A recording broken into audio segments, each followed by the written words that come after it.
Walter Grayson lived in a small, weathered house on the outskirts of Millwood, a quiet Ohio town where maple trees lined the streets and the air smelled of cut grass. He was 78 with arthritis that made his knees creak and hands that shook when he tried to thread a needle. His golden retriever, Shadow, had been with him for 12 years, ever since his daughter Ellen brought home a squirming puppy with floppy ears. Shadow was more than a pet. She followed Walter to the corner store, curled up beside his armchair, while he read westerns, and walked with him every morning along the splintered fence circling his yard. She sensed his moods nudging his hand when he stared too long at the faded photo of his late wife Margaret on the mantel. That evening, clouds bruised the sky, and Walter stood at the kitchen stove stirring vegetable soup. The house smelled of onions and thyme. The old radio on the counter crackled with news of a storm rolling in. Shadow lay by the back door, her head on a chewed rawhide bone, her ears twitching at the clink of Walter's spoon. Outside, the town settled into dusk, the streetlights flickering on one by one. Shadow's head snapped up. Her bone rolled across the floor, forgotten. She stared at the kitchen, her brown eyes narrowing, and growled low and rumbling. Walter didn't hear at first, too busy slicing bread with a dull knife. Shadow stood, her fur bristling, and barked sharp and insistent, cutting through the radio's hum. Walter turned, startled, and the knife slipped clattering onto the counter. "Shadow, what's wrong?" he said, wiping his hands on a dish towel. Shadow didn't stop. She ran to the kitchen, her nails scraping the linoleum, and grabbed the hem of Walter's flannel shirt in her teeth. She tugged, pulling him toward the back door with enough force to make him stumble. "Hey, girl enough," Walter said, irritated. He tried to push her away, but Shadow lunged back, barking louder. Her eyes locked on the stove. Walter frowned, following her gaze, but saw nothing wrong. The pot simmered. The bread sat half-sliced. The curtains fluttered in the breeze. "You're acting crazy," he muttered, turning back to the counter. Smoke curled from the outlet behind the stove. It was faint, blending with the soup's steam, but a spark popped bright and angry. Flames erupted, licking up the wall and catching the frayed curtains. The fire spread fast, swallowing the fabric and leaping to the wooden cabinets. The air turned acrid, stinging Walter's nose. He spun around and froze, his heart pounding. "Oh, Lord," he whispered, his voice trembling. The flames climbed a wall of orange, blocking the front door. Smoke poured in thick and black, burning his eyes. Walter coughed, his chest tightening, and stepped back, but his bad knee buckled, and he fell, gasping. The heat pressed against his face. The fires crackled, drowning out the radio. Shadow darted back into the kitchen, her barks frantic, almost human. She grabbed Walter's jacket in her jaws, her teeth sinking into the fabric, and pulled, dragging him across the linoleum. Walter clawed at the floor, trying to help, but the smoke choked him, his arms weak. The fire roared, spitting embers that singed Shadow's fur. But she didn't flinch. Shadow yanked harder, her paws slipping but never stopping. The back door was feet away, left ajar from Walter, taking out the trash. Smoke billowed the heat like an open oven. Walter's coughs turned to wheezes. His head lolled, his vision blurring. Shadow reached the door and shoved it open with her shoulder, the wood creaking wide. With one last heave, she dragged Walter over the threshold onto the damp grass. The cold air hit Walter's face and he sucked in a ragged breath, his lungs burning. Shadow stood over him, barking wildly, her voice echoing through the yard. Across the street, Mr. Jenkins, a retired mechanic with a limp, walked his terrier Rusty. He saw smoke pouring from Walter's house and froze, then sprinted to his porch, yelling, "Fire! Call 911!" His wife Clara fumbled for her phone, her hands shaking as she dialed. Shadow kept barking, her eyes darting between Walter and the burning house, her body tense, ready to dive back in. Fire trucks roared into the street minutes later, sirens piercing the night.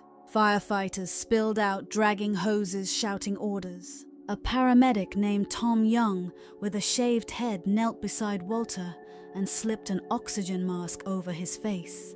"Breathe slow, sir," Tom said, checking Walter's pulse. Walter's hands shook as he reached for Shadow, his fingers brushing her soot-covered fur.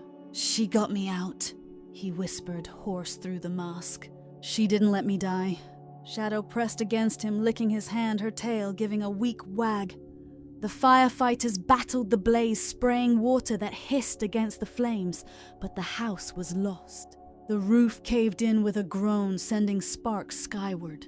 Mr. Jenkins told the crew how Shadow's barking caught his attention. "I was walking Rusty," he said, his voice thick. "Without that dog, I wouldn't have looked." A firefighter named Sarah Soot streaked across her face, crouched beside Shadow and scratched her ears. "You're a hero, girl," she said.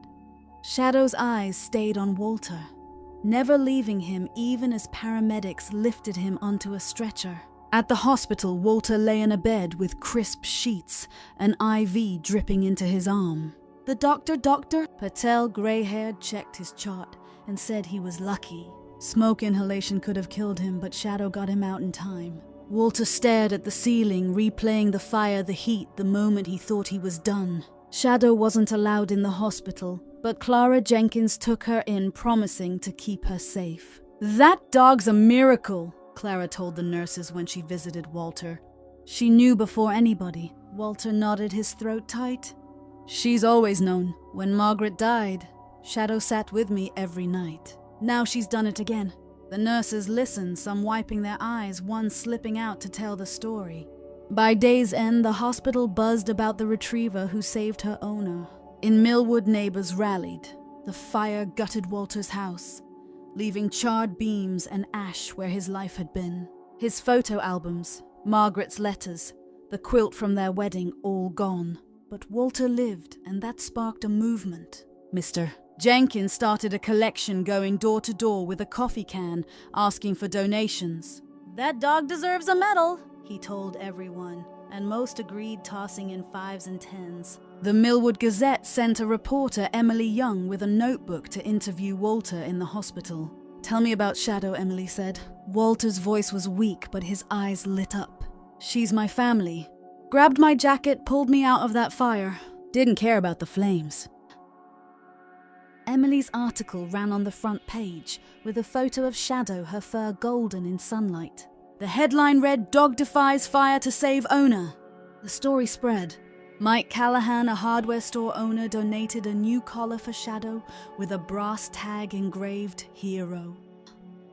Kids at the elementary school drew pictures of Shadow, taping them to the library windows. Teenagers started a crowdfunding page, raising money for Walter's new home.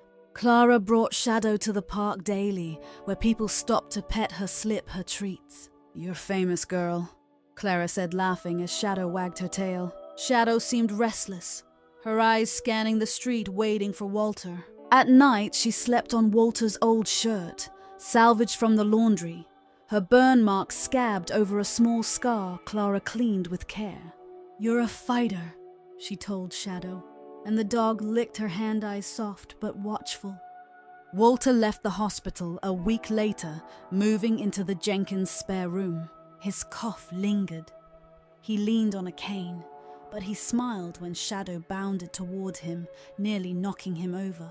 "Easy, girl," he said, rough. He sank to his knees, burying his face in her fur. Shadow whined, licking his cheeks, her tail thumping the floor. Clara watched, eyes misty, and Mr. Jenkins cleared his throat, turning away.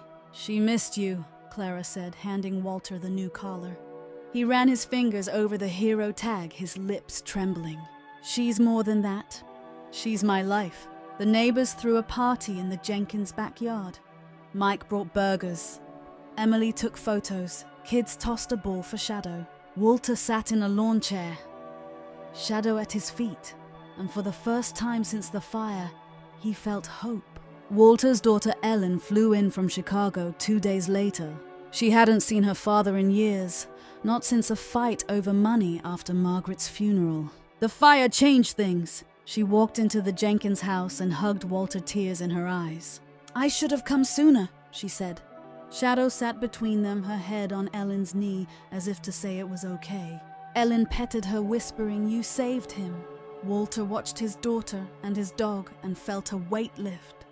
Ellen stayed a week helping Walter sort insurance papers and find a new place. She promised to visit more, brought Shadow. A new leash said, "This dog's family." Walter nodded, his eyes wet. "Always has been." The crowdfunding money helped Walter rent an apartment near the town square. It was plain bare walls, creaky floor, but home. The landlord, Ed Gruff, waived the pet fee after reading the Gazette. "Any dog like that's welcome," he said. Walter furnished it with second-hand chairs, a new bed, but set up Shadow's spot, first a blanket by the window where she could watch the street. He bought her a giant rawhide bone, the biggest he could afford, and every night sat with her telling stories about Margaret, the old house, the life they'd had. "You saved me, girl," he said, hand on her head. Shadow's tail thumped her eyes, meeting his steady calm. Millwood never forgot Shadow. The elementary school invited Walter to speak at an assembly. He told the kids how Shadow pulled him from the fire. They clapped, cheered. A girl gave Shadow a construction paper crown. The fire department hung a plaque in their station, "Millwood's bravest." People stopped Walter on the street, asking about Shadow, offering treats, a pat on the head. Shadow didn't care about fame. She stayed close to Walter, her steps matching his shuffle, her barks sharp at strangers. She was his guard, his family, his reason to keep going. Every time Walter looked at her, he knew heroes don't need capes or speeches. They act when flames come and never give up. Years later, Walter sat on his apartment's small balcony, Shadow at his feet. His hair was thinner, his cane always nearby, but he smiled more. Ellen called weekly, visited twice a year. The town still told Shadow's story. New kids drawing her picture, old folks nodding when her name came up. Shadow was slower now, her muzzle gray, but her eyes sharp, watching the street. Walter petted her, his fingers slow. "We made it, girl," he said. Shadow leaned into him, her warmth steady. The world moved on, but they had each other, and that was enough. Heroes don't ask for glory, they just pull you through the fire and stay by your side.